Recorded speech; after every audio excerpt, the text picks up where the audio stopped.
ตอนนี้กำลังขามน้ำมากำลังเอารถขามน้ำมาขามไปจุดเชงมุ่งมา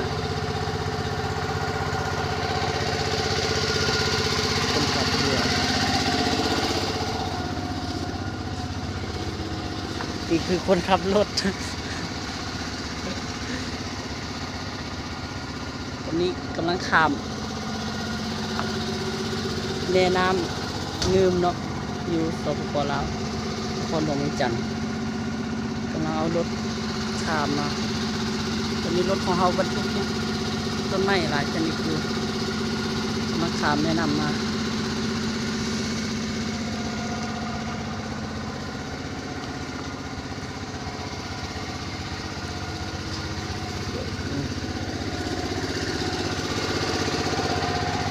อาบน้ำ